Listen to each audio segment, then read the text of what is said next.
Welcome back to Get Fit Guy. I'm your host, Dr. Jonathan Su. Every week, I'll share science-backed tips to help you get fit, stay fit, and optimize performance. Exercising on a rowing machine is a great way to improve aerobic endurance and burn calories. I've got a rowing machine in my home gym, and I hop on it weekly for a fantastic cardio workout. I use an assault bike for my other cardio day, and you can check out the episode from September 2021 for tips on how to improve your form and get the most from your assault bike workout. Together, the rowing machine and the assault bike are two of my favorite pieces of cardio equipment, and I rarely hop on anything else. In case you didn't know, a rowing machine, or indoor rower, is an exercise machine used to simulate watercraft rowing for the purpose of exercise or to train for rowing when getting on a watercraft is inconvenient. A rower typically consists of a sliding seat and a handle attached to a flywheel through a strap. There's a ton of different options available on the market when it comes to rowing machines, and prices can range from less than $100 to over $2,500.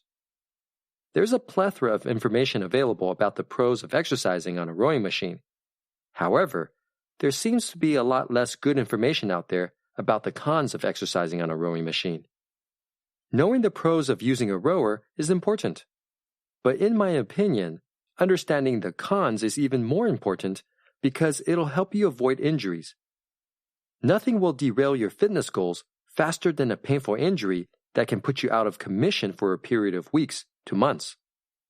Stay tuned to find out what the Get Fit Guy has to say about the two biggest pros and the two biggest cons of exercising on a rowing machine.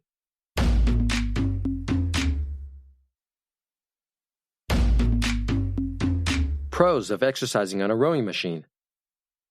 It's commonly cited that rowing is a whole-body exercise that utilizes about 85% of your musculature.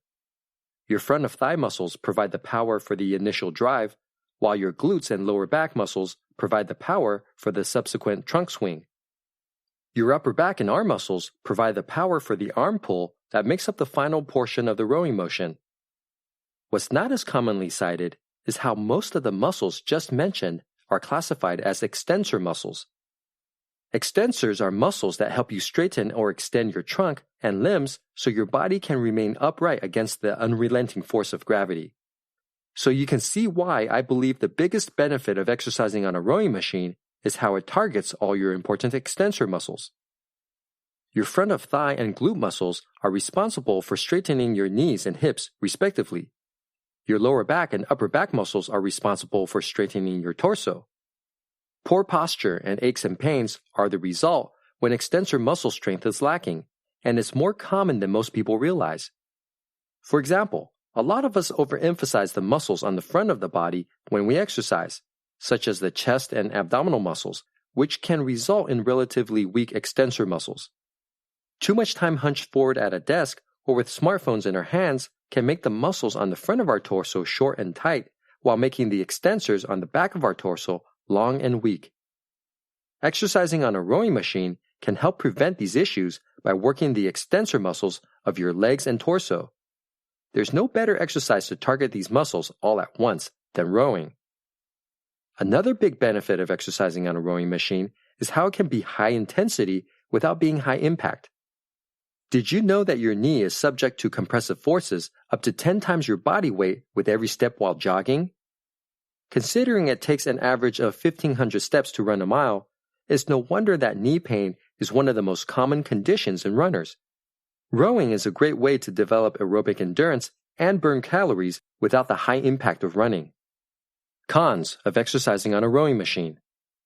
Although rowing is an amazing aerobic exercise, there are also some drawbacks that you should be aware of. The biggest issue with exercising on a rowing machine is that it can exacerbate lower back pain. A review that looked at rowing injuries found that the strongest predictors of lower back pain is previous history of lower back pain and the volume of exercise, particularly sessions exceeding 30 minutes on a rowing machine. So I would definitely stay away from rowing if you're currently suffering from lower back pain. If you're not currently experiencing lower back pain, but you have a history of it, be sure your rowing form is flawless. Do a Google search and you'll find a ton of resources on how to perfect your rowing form. Regardless of lower back pain history, it's probably wise for most people to keep rowing workouts to 30 minutes or less. Personally, I like to keep all of my aerobic workouts to 30 minutes or less, because when fatigue or boredom sets in for too long, form tends to go down the drain, and that's when you're at the highest risk for injuries. You can always bump up the intensity of exercise if you want to burn more calories or get a better aerobic workout. I mentioned earlier that a benefit of exercising on a rowing machine is how it can be high intensity without being high impact. Interestingly, the fact that rowing is low impact can also be a drawback. The reason is because our bones need impact to get stronger. Our skeletal system can sense impact, and it adapts or remodels based on the direction and magnitude of these forces. The human body is a use-it-or-lose-it organism, and your bones will demineralize or get weaker if you don't have enough weight-bearing activities. Rowing is not good for strengthening bones because of the relatively low impact. You'll want to make sure that walking, running, or hiking is still part of your routine. The trick is to find the right balance between too much and too little impact, which can be different for each person because of genetics and diet. My recommendation is to spend 2 or 3 days a week performing 30 minutes of lower impact aerobic activities like rowing, swimming, or biking, and about the same amount of time on alternate days with higher impact aerobic activities like walking, running, or hiking. Exercising on a rowing machine is a great way to improve aerobic endurance and burn calories. Now that you know the 2 biggest pros and the 2 biggest cons of rowing, you'll be able to better decide if and when rowing is right for you.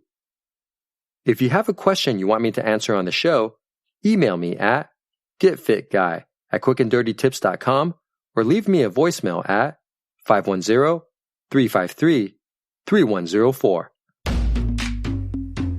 Get Fit Guy is a Quick and Dirty Tips podcast.